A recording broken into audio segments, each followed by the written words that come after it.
So we're ready? Thank you. Okay, welcome back to the Finance and Audit Committee. We were on item number 9, which is the options for reallocation of events-related budgets, and we are just into comments. So I will now go to Councillor Johnson online. Thanks, Madam Chair. Can you hear me okay? Yes. Okay, cool. There was just a bit of an issue with sound at the start of the meeting. Okay, so I'm not going to be supporting the motion to not reassign some of this community events money for a number of reasons. The first one is that the point was made that the COVID Relief Fund was supposed to be a one-off fund. So I just want to remind members that when we established this fund, it was 2 years ago, and none of us could really predict what situation we would be in 2 years' time. We thought and hoped that the effects of the pandemic would be perhaps a one-year thing. We certainly didn't think that going into year 3, things would be as difficult as they are now. So I do reject the argument that it's a one-off fund. It is a fund for the relief of community organisations that are suffering loss, either due to increase in their services or due to reduction of funding or income due to COVID-19. And in fact, it's a strange kind of logic that where elected members can sit through the quarterly financial report and hear about all of the many ways that we as an organisation are struggling because of COVID, and then not be able to understand that community organisations, many of whom are volunteer run and who rely on funding from trusts and from council, might not be suffering exactly the same difficulties and perhaps more so. So I do reject the idea that somehow we shouldn't be continuing to support our community organisations. And then the argument was made that, oh, well, they can just get government assistance. Now, let me tell you that government assistance for community organisations is not easily available, and you have to be a very large organisation. So much so, as many of you know, I'm the council appointee on the Square Edge board. Even Square Edge wasn't a big enough organisation to be able to apply for government assistance. And you'll see that Square Edge features in one of the organisations that had to apply for funding because Square Edge relies on rental income from tenants who were unable to open their businesses for months during lockdown. So I just think there's a bit of a lack of understanding of why these organisations are needing assistance coming through. And if you look at the types of organisations, they're across the board organisations that are helping people, like Luck Venue, that are helping people like Just Zilch, that are involved in Age Concern, that are involved in sport, Massey University Football Club, that are involved in the arts, they're involved in community organisations like the Hokifitu Village Community Centre, which is for seniors. I mean, they're across the board organisations that are doing good in our community.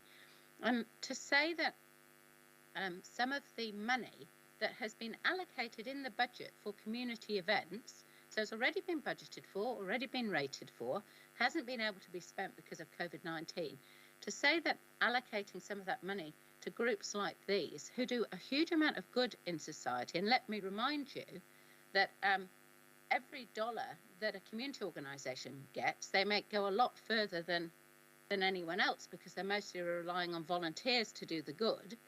To say that these organisations are not worthy of assistance, I frankly find quite insulting. And I'm sorry, but it's reminiscent of the budget from 2 years ago, when the first sector to be subject to cuts when the chips were down was the community sector. And I'm not going to stand for it a second time round. So I totally understand that we're under pressure from rates.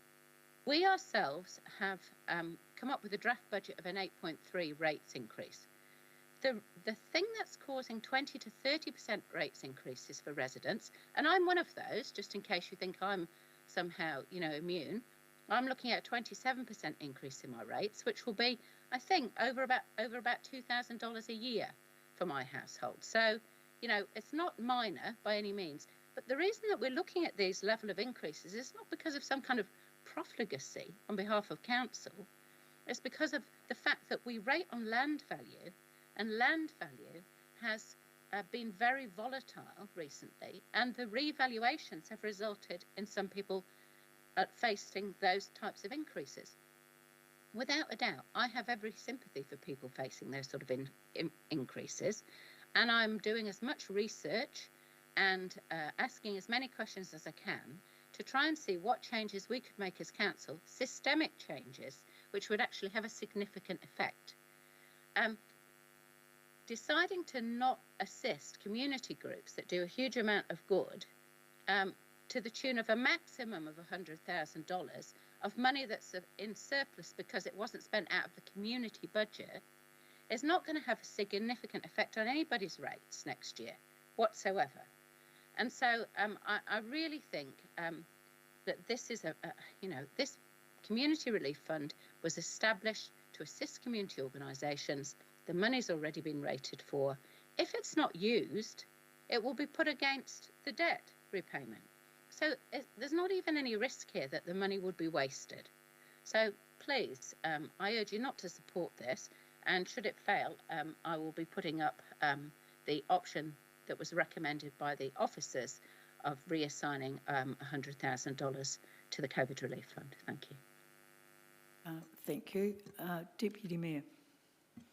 Thank you, Madam Chair. I am not supporting the recommendations put up. I guess the inference that it wasn't our role, I strongly disagree with. In 2019, the Local Government Amendment Act resulted in a change to the purpose of local government, which is to promote community wellbeing. And that means that we as local authorities are responsible for improving the social, economic, environmental and cultural wellbeing of our communities. And so when you consider particularly events in the community sector, the economic input from those areas, I just can't see why there would be any logic in supporting the recommendation. I think that we've got a responsibility to promote community wellbeing. This is a time in response to supporting community organisations who need support, that we need to have some compassion and understand the difficulties that are being faced in the current climate.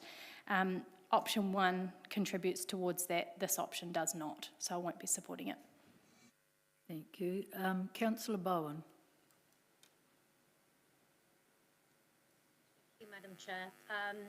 To follow on from the previous speakers, the intention of the request for the report that started this was to provide a route to relief and support for the event sector, and the background to that was that the available government funding wasn't meeting the event sector's very urgent need. And you might remember we talked at the time, council events were specifically excluded from lots of that government funding. Our relief fund was already tapped out with applicants waiting for further funding, and we heard today from the officer they're still holding a waiting list. I've talked lots of times about the value of our event sector across sports, arts, community environment, particularly the symbiotic relationship between events and retail and hospitality offerings for our thriving CBD, which is surely what we're all trying to achieve. As others have said, the funding we're talking about today isn't new money. These existing budgets were meant to deliver on events in our community. We consulted on that, agreed to do it, and rated on it. So of course I support reallocating this funding to enable it to deliver the outcomes it was intended for, community events. I won't support the recommendation in front of us. As I think Councillor Johnson said, more than half of the underspend will likely go to debt repayment, as will the balance of the COVID Relief Fund if it isn't allocated. So nothing changes by approving a reallocation. But if we don't approve the reallocation, then the community sector could be forgiven for taking that as an indication that some people around this table don't see their contribution as valuable and aren't interested in the sustainability of the sector. It was said earlier that the COVID relief fund shouldn't become business as usual. I don't think we'll have any success in telling COVID that it shouldn't be business as usual. We've been doing this for 2 years. It looks like we'll be doing it for another year or more. Some of the best guests are saying this could be a 5-year incident. So look at the list of the organisations and the people we've supported through this, and through them, some of our most vulnerable people, some of our oldest charitable organisations, some of our newest creative businesses. I'm proud that we stepped into this space. You might call it social welfare. I call it caring leadership. So I'll signal here, Madam Chair. I was going to signal that I'd move an alternative recommendation based on the option I'd already circulated, but Councillor Johnson's already moved option 1 as in the papers, and I will move an amendment to that if this fails. And I hope it does. So I won't be supporting it. Thank you. Thank you. Councillor Hancock. Yeah, thanks, Madam Chair. Look, I'm not going to use up any more time than is necessary. The previous speakers have really said it all. We're in the middle of a pandemic, a global pandemic. It's not going away anytime soon. It's not going to leave us alone. This money is there to support the not-for-profit sector of Palmerston North, who actually do great work for us on a voluntary basis. So for those reasons, I will not support the current motion. Thank you. Councillor Dingwall. Thank you, Madam Chair. I agree with all of the previous speakers as well in this batch. I can't support option 2 either. I can't support the option before us either. And I think the only other thing I would add is that we are local. So we actually know what it is that our local community needs more than funds from central government at this point in time. And when you're looking at a small budget, which is a relatively small budget of 100K that's already been budgeted for, our people know what our people need in this space when they're going through such a hard time. And so I think if we focus on what we do best at, which is looking after our people in our local communities, we really shouldn't be supporting getting rid of this fund at this time. This is not the right time to do it because COVID is still out there and it's still impacting everyone. So I can't support option 2. Councillor Butt. Thank you, Madam Chair. Although a little bit less emotional than the previous speakers, but I still completely agree with all of them, especially when the officers have told us that this will not be an automatic transfer of money to any of the organizations. They have a strict criteria before allocating any of the money, and any of the unused will go to the against the repaying the debt. So there is no harm in transferring this money. So I can't support this option 2 that has been suggested. Thank you. Thank you, Councillor. Are there any more comments or questions? Comments that I haven't recorded from previously. Anyone else wish to speak? Okay, no one else online. Okay. I call for a division, please, Madam Chair. That'll be noted. Thank you, Councillor. So, Hannah, a division. So when you're ready, she'll call. Madam Chair, I think the mover might need a right of reply. I'm the mover and I've chosen not to reply. Okay, all right, just trying to be fair. Thank you. Thank you.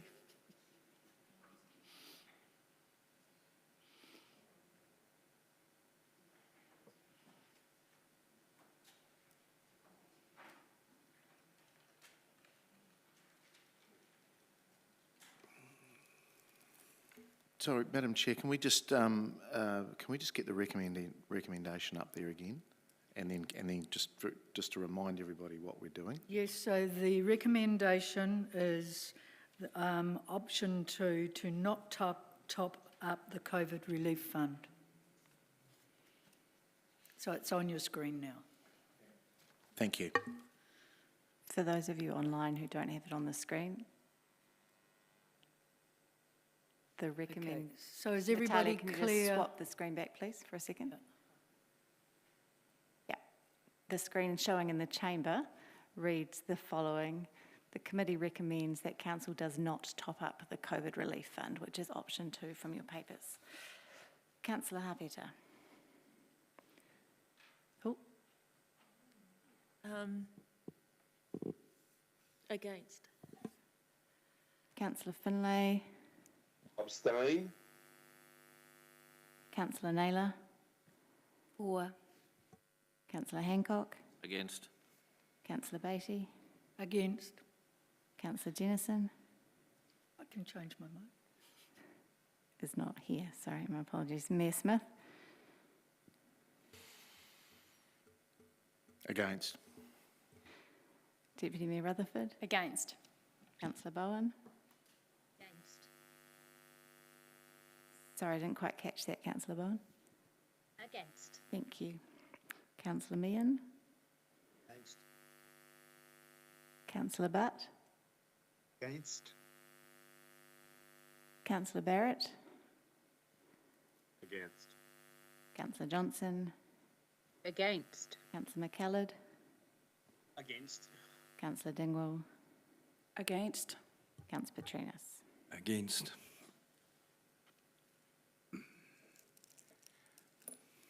We have 13 votes against, 1 vote for and 1 abstention, Madam Chair.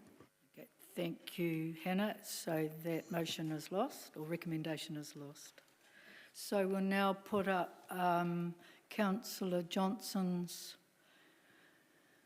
recommendation. And do you want to, are you putting forward your amendment to that when it goes up, Councillor Bowen?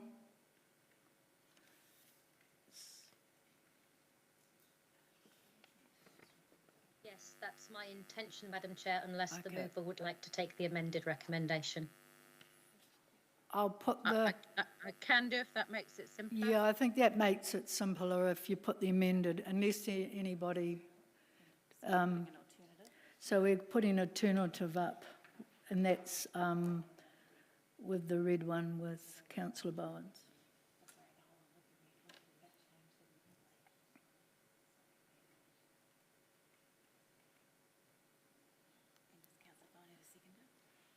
So Councillor Bowen, you'll be the seconder? Oh, no, it was Councillor Johnson. It might be, since if we're putting up the alternative recommendation, it might be better if Councillor Bowen was the mover, so Okay, she if you- can speak to it. Yep, And if I'm you're happy to happy. second it if you're Yep, happy with that's that. fine. Madam If Chair. you're happy with that, Councillor Johnson, that Yep. makes it easier. Yeah, I think that's better. So I'll just read out the recommendation when it comes back. That's all right, no worries.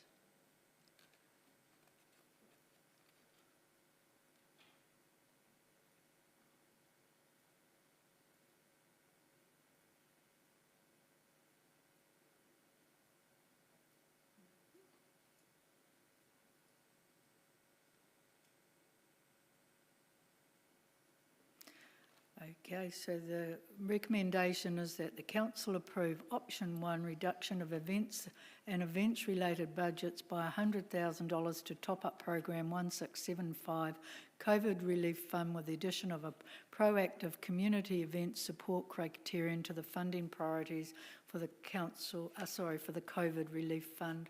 That's moved by Councillor Bowen and seconded by Councillor Johnson. So Councillor Bowen, if you'd like to speak to that. Thank you, Madam Chair. I won't speak to the first part, that's been well canvassed, but to the second part, which was the amendment. I've proposed that in response to the officer's report, the COVID Relief Fund has many benefits as an existing fund. It's immediate, responsive, and now well known after 2 years. It provides relief, and we've seen in the report that that relief goes to a diverse range of organisations, businesses, individuals. But one thing it isn't is forward focused.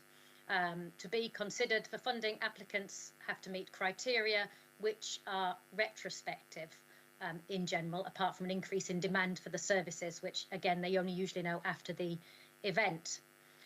Community feedback that we saw in the officer's report suggested an interest in a Kickstarter fund, an ability to support forward booking of events, but officers identified, and rightly so in my opinion, identified constraints in their ability to respond within this financial year, and the need therefore to use existing funding structures.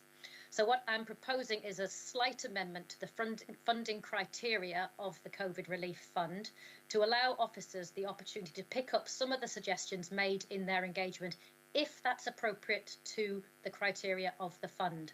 So I'm anticipating that proactive comment that I've made there, that officers would interpret that as adding an additional criteria to the 3 that already exist, along the lines of providing an opportunity to support the delivery of a community event that might otherwise not go ahead due to COVID-19. So for me, this is about getting ahead of the event and helping it to be successful, rather than picking up the pieces for events that haven't been successful. And as the officer said, we've got events coming back into this space. We're excited to see things like the Manawatu Striders, 5-10K coming up soon.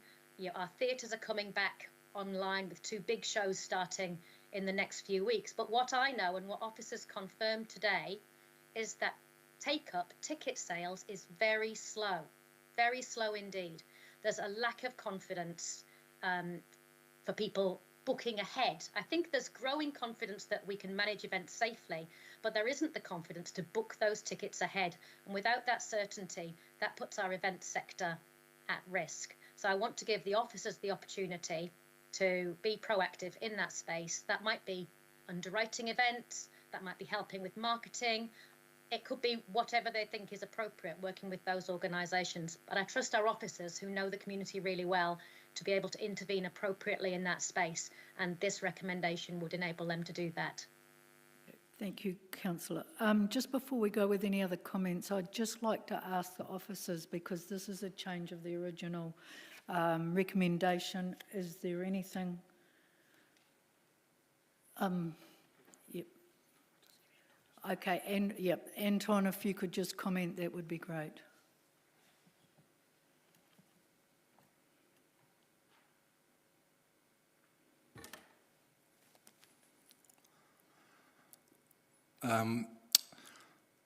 Without doing further investigation, it's difficult to say in terms of the impact of what the amendment would be. But I think the intention of the amendment does allow the fund to have a broader impact, similarly with what Councillor Dingwall around her question. So in terms of adding the criterion, that would be relatively straightforward. And it would give the fund another tool to be able to support those community groups, those events, to be supported that wouldn't have before the amendment. Okay. Thank you. That's appreciated. Thank you very much. Okay, so are there any other people wishing to comment? I've got Councillor Dingwall. Thank you, Madam Chair. I just wanted to say that I am supportive of the amendment and the option 1 as a whole. I think the event sector has been really struggling over the last couple of years. They've just continuously been bashed, basically. And I think having this amendment there does give officers a bit more flexibility to be able to respond and try and come up with solutions to actually getting some events happening. And I think part of the issue that Councillor Bowen was talking about is the fact that ticket sales are low, so people are being hesitant to just even have an event. But at the same time, you do have groups of people, and I'm thinking even just the students who are coming to town and you know, wanting to get involved in things, who want to see stuff happening in our city and are struggling to see things happening because, you know, event makers are hesitant. So if we can have something in there that kind of pushes things along gently in a safe way in an orange level, I think that would be quite good for us being a creative and exciting city. We've worked too hard changing our reputation to say, you know, come here, things are awesome, to let it all go now. So I'm supportive of this amendment. Thank you. Mr Mayor. Oh, sorry, Councillor Johnson was before you. Councillor Johnson. Thanks, Madam Chair. Just speaking to the amendment, as it were, of the original officer's recommendation, I'm supportive because I think what I've been hearing when I've been out at community meetings recently is a concern across the community that many people are becoming socially isolated. So many people are hesitant to go out, and often for good reason, and need to feel that if they do go out, it's a safe environment for them to participate. And some of our smaller scale community events that are put on by not-for-profit organisations are sort of ideal to get people feeling more comfortable with going out. But at the same time, those events, when they're put on, you know, they often require an outlay of money ahead of time to book a venue, or to book a performer, or to book resources. And if we can provide some confidence to organisations that are doing that, that are making the effort in difficult circumstances, that you know, that they're less likely to be completely out of pocket if they don't get the turnout that they were hoping for, then I think that will provide a little bit of an incentive for organisations to get back to doing stuff for the community. It's not only a sort of social good, but also, you know, our businesses need people to feel comfortable with going out and about again. And we, as a city council, can do a certain amount to encourage people to put on smaller scale events that will attract people out and that will gradually build people's confidence to engage again. And I think that this is a really important aspect of it and something that we can contribute to. So I would hope you would support it. Thank you. And Mr Mayor. Thank you, Madam Chair. Look, I will support, but with a few caveats and a few comments. Who's really paying for this? It's our ratepayers, and it's public money. And I think we just have to be a little bit careful in difficult times. I have no issues with the amendment to the fund being forward-leaning rather than historical. I look at the list there, and there's approximately 40 community organisations or providers that we've funded, and we've got another, it's 200, and we've got another 100k going in. There's been some comments that we haven't done enough. I think we have, I really do. And I think it's somewhat untrue that we're not doing our bit. I do think we are. But it's again, who is paying? Who is paying? It's our ratepayers. So look, I will support it because there is good intent and cause, and if it was historical, I probably wouldn't be supporting this. But it is a bit more forward-leaning, which is where we should be heading. But yeah, it's a difficult one because it's a double-edged sword. We're going through unusual times. The highest rate increase we'll probably, hopefully, ever look at, and we're adding more to it. Thank you. I'm probably inclined to agree with you, Mr Mayor, but we're actually not adding anything to the rates because it's in this year, just to be correct. There's no further people in the queue, so Councillor Bowen, do you want to write a reply? Briefly say, Madam Chair, just in response to the officer's comment, he said, no, he's absolutely right, we don't know what impact this will have, and if it has no impact, then we're no worse off, because the money will go to pay debt as it would have done if it hadn't been reallocated in the first place. So worth a go, I think. And of course the Mayor's right, the ratepayers are paying, but they're paying because we consulted on a community events programme, we agreed to run a community events programme, we've rated for a community events programme, and now I hope we're going to deliver one. Thank you. Thank you. Right, I'm happy to go on the voices unless anybody's particularly concerned. Okay. I'd like my vote as an abstention recorded, please. Sorry, Councillor Finlay, I didn't hear you. I will be abstaining. Can I have that recorded, please? Oh, yes, certainly. So by the hands, will all those in favour? Is there anybody against? No, and we have one abstention, Councillor Finlay, to be recorded. Thank you. So we move on to our final item of the day, which is our work schedule. I'm happy to move the schedule unless there's any. Councillor Naylor, are you wanting to comment or moving? Oh, okay. Just a question really related to item 10, which is the review of the rating system in August, and that's coming back to us in August. Given the current rate system is posing some pretty big problems for us in our community, I asked the question via Councillor Help whether that could be brought forward. The response I was given was that no, it couldn't because of the consultation process that is associated with that. I'm just wanting to know if there is any legal obligation to consult on that review of a rating system, and as well as whether there's any possibility of bringing it forward to be a part of the consideration for this year's annual budget. CFO, thank you. Yeah, thank you. In terms of changing of the rating system, it would be a full long-term plan amendment, so you would have to go back through a long-term plan process to do that, which requires consultation. Okay, thank you. Okay, are there any further questions?